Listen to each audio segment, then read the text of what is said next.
I'd like to make a video about work and family.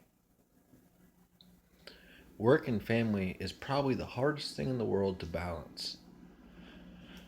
Work can get in the way of family, family can get in the way of work, and it's hard. It's difficult. I've seen it, I've lived it.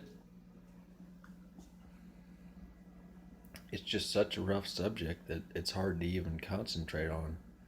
But I'd like to talk to some men out there, and pretty much the way it is the question I have for you is, how are you going to provide and support a family if you don't have work to support them? Family takes money, and that's just the way it is. Children cost money. Family takes money. A household takes money. Life isn't free. That's just the way it is. Life is not free. You have to work to live.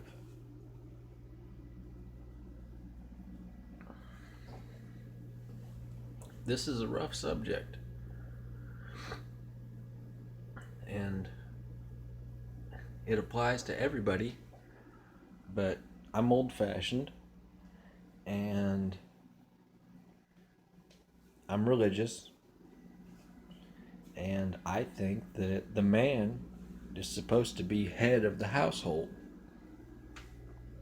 So, in my eyes, it's the man's ultimate responsibility to ensure that your family can survive. When a man and a woman get married, traditionally, the man does not take the woman's last name. The woman takes the man's last name. So that's your family. That's your bloodline. Whatever your last name is going to be carried on to the next generation, and the next generation, and the next generation. But my whole point is if you don't have the means to provide for a family, why would you try to have one? I mean, this is rough. But even if you have means and you have a career, how do you balance work and family? How do you balance the two? This is probably the hardest thing in the world, honestly. This is probably the hardest thing in the world to master. This is the hardest thing in the world to balance. And I don't have the answers. The divorce rate, look at it. Go ahead and do your research. Look at the divorce rates, not only in America, but in the whole world. Look at the divorce rates. They're skyrocketed. They're huge. And the biggest reason for divorce is financial issues within the family. I've heard of families getting divorced because people focus too much on their work instead of the family. Because there's nothing there. Because a person makes work all their life, but they don't make time for family. Family's important, especially for your children, you know? And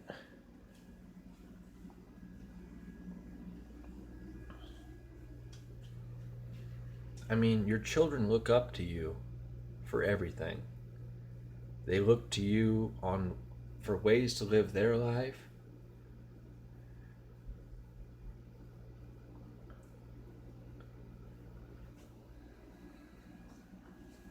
So if you can find how to figure out, if you can find, if you can figure out how to balance work and family, you've got life figured out. You know, that's just the way it is. That's why this is so hard to talk about. If you can figure out how to balance work and family, you've got the answer. I mean, it's hard. You have to have money to have a family.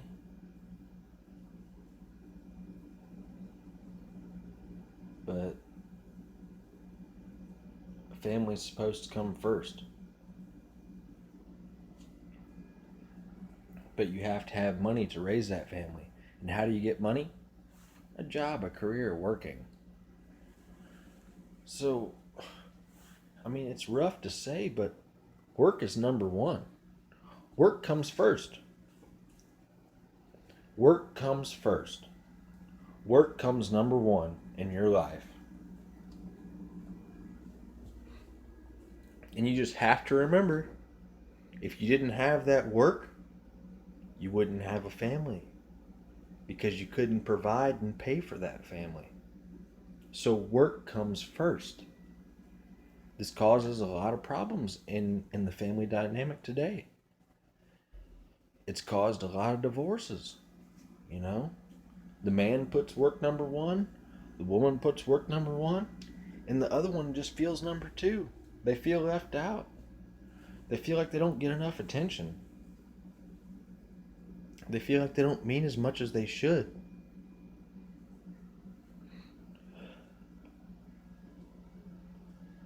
It's a rough subject. I mean, and it all goes back to the kids. I mean,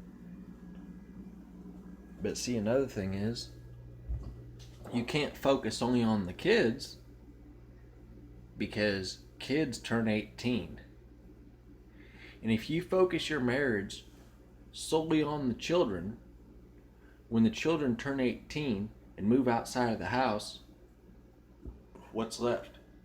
If that's all you focused on your whole life, your whole relationship, what do you have left? They move out of the house, there's not much left there. It's gone. Everything's gone. You're sad, you're not happy, you're lonely. It's not going to work. The answer is balance. Balance is the answer. And that's so hard to do. It's so hard to balance life. It's so hard to balance everything. You know? I don't know about you guys, but I'm a one-track minded person. I focus on one thing, and I want to get it done. I focus on one thing. And whatever I need to do to get that done, that's what I focus on. One track mind.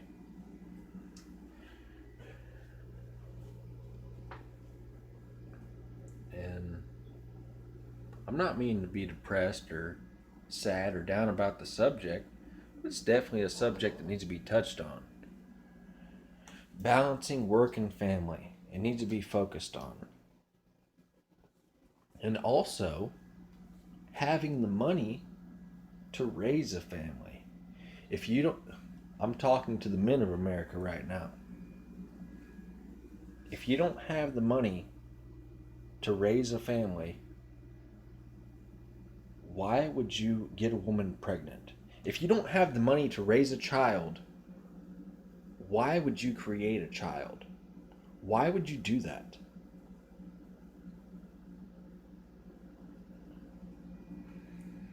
We're men. We all desire women. It's in our nature. It's in our core. We can't get rid of it. We can't help it. But use your mind. Use your brain. If you can't support a child financially, then why would you create a child? Where do children come from? Sex. That's where children come from. I don't need to go into details. It's not just sex.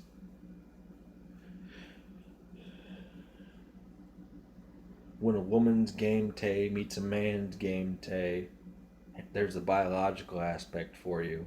A child is created.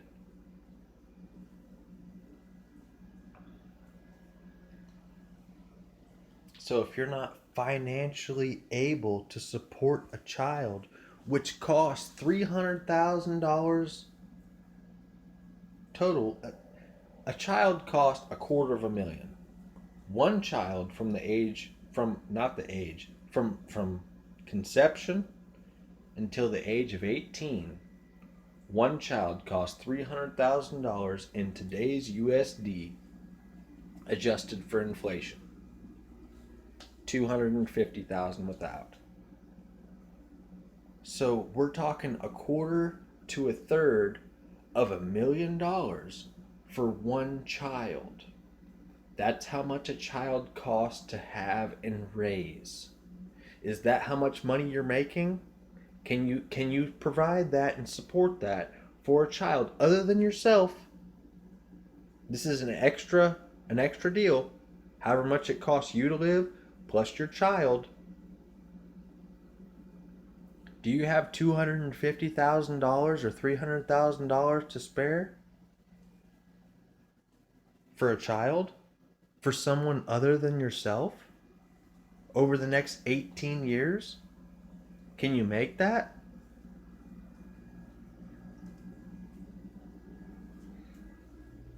If you want to have a child, then make sure you can make that.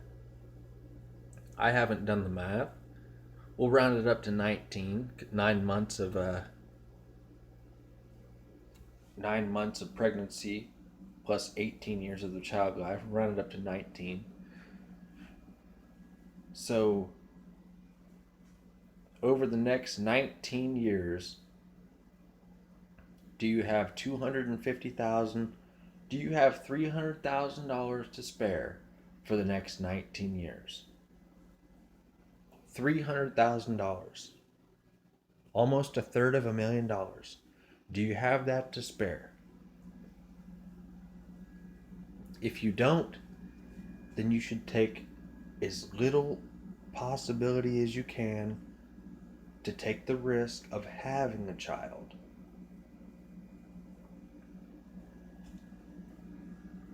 I mean, it's like there's no responsibility here. There's zero responsibility. You don't care.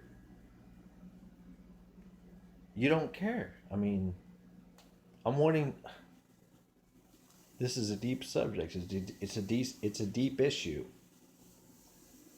and part of it has to do with the financial situation of America today. Money's hard. That's just the way it is. Money's hard. The world's competitive. America's competitive. Everything's competitive. I mean, it's hard. You know, Back in the old days, you inherited all your money. All your money came down the line. That's not happening nowadays. The inheritance comes, the will comes. We don't get shit. We don't have anything handed to us. We don't have any money. We have to work for it. We have to find a way to make it. And we have to follow the plan. And that's why your career comes first. That's why your career comes number one. That's just the way it is. Nobody's going to raise your children and support your children but yourself. If you want to rely on welfare,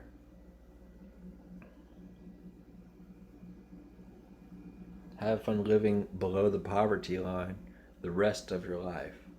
Have fun being poor, whining and complaining that you can't pay your bills for the rest of your life because that is the path that you have chosen.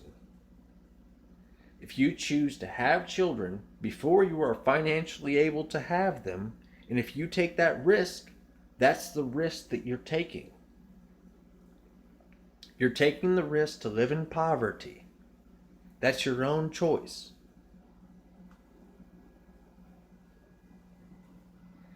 So many people whine about being poor and being poor. Well, they have kids. Were you ready to have kids before you had them? Do you know where kids come from? So why did you have them before you were financially able?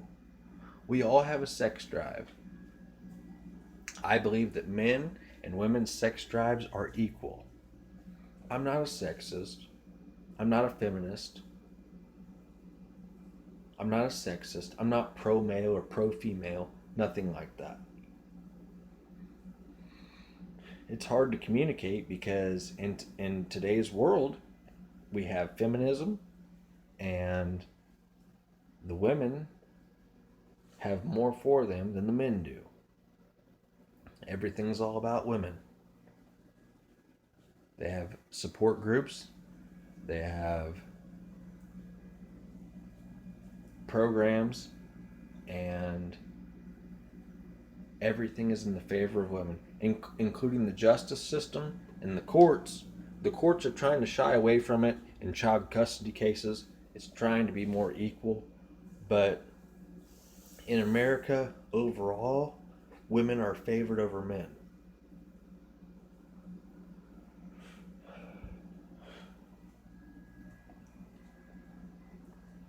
So pretty much right now, Men, we got a big weight on our shoulders. and that's the way it has been since the beginning. We have to be financially able to support these children if we're going to have them, or if we do have them. And that's the way it has been since the beginning. And so far, it hasn't changed. I don't see it changing anytime in the near future. But it's a hard subject to talk about. I just wanted to talk about it. The importance of work. I wanted to talk about not only the balance, but the importance of work and family. They're both important, they're both equal, and that's why it's so hard to differentiate between the two. Because you can't let one rise above the other. It's the hardest thing. And it's gonna stay being the hardest thing for as far as I can see. I mean, it's not gonna get any easier. It's just not. It's not gonna get any easier.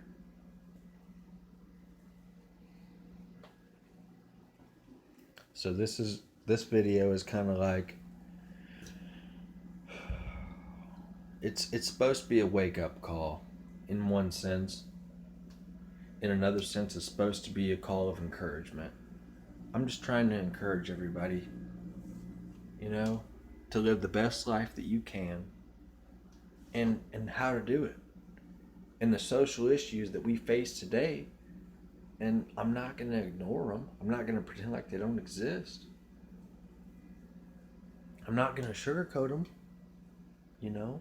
I'm not going to stand here and tell you, well, it's the man's fault, it's the woman's fault. If this was the 1920s, let's say 1900s, if this was the early 1900s, I would blame it on the man. Okay? I would say, men, why aren't you stepping up, supporting and raising your children? Why America? I would ask America, why are many of your children raised on welfare? But that's not where we are today. This is 2016. Men and women are equal.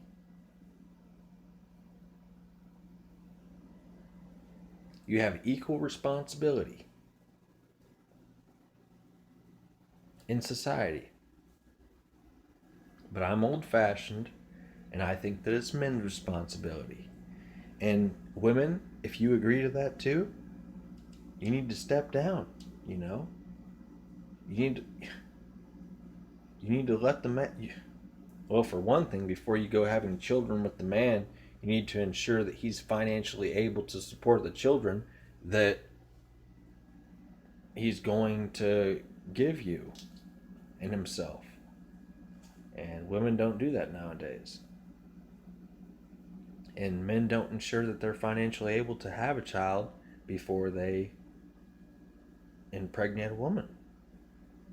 And it's both of our problems. And I kind of blame it on a whole change.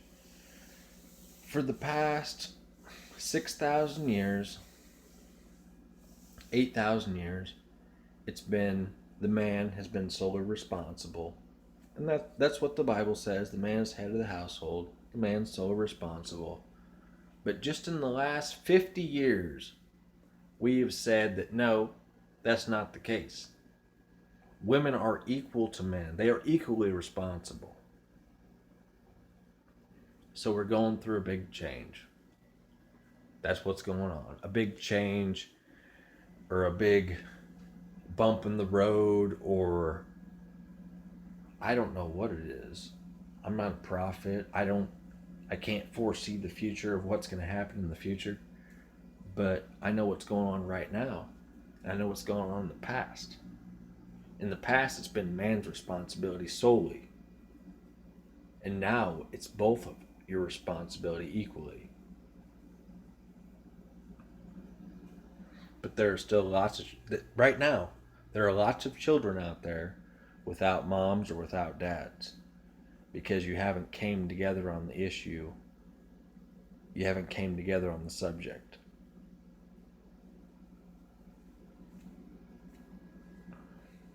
I don't know. This isn't a counseling session. This is me trying to hope to spread truth to America before you encounter the situation. Is what this is. If you're in the middle of the situation and you gain hope to this video from this video, more power to you. I doubt you will because we're all so fucking stubborn and hard-headed. We don't want to listen to anybody.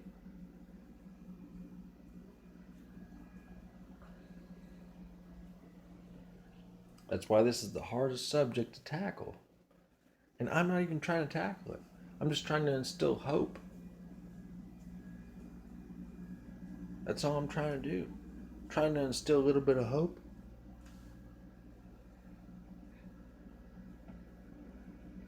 It's not that hard.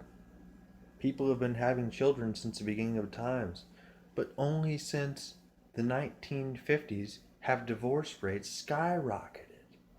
They skyrocketed. About the time that feminism came along, women entering the workforce, it's caused a lot of changes. And we have to learn how to deal with those changes. It's not good for a child to be raised by one parent. It's not good for a mom and a dad to fight all the time. It's not good. It doesn't teach our children very good things. You know? What's good is if your grandparents have been married 50 years until their death, and your parents have been married until they died, and their grandparents have been married, that's what's good.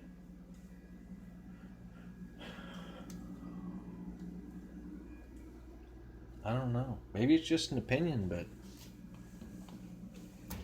I've just seen too many problems from this baby daddy, baby mama stuff. Like, it's so acceptable. Like, that's the thing to do. Have a baby daddy or 2 or 3 or 4. Have a baby mama or 2 or 3 or 4. And that's supposed to be acceptable and that's supposed to be cool. All I see is drama. I haven't seen anything good from it. Have I seen good things come from marriage and people staying married for 50 plus years? Yes, I have. I've seen it with my own eyes.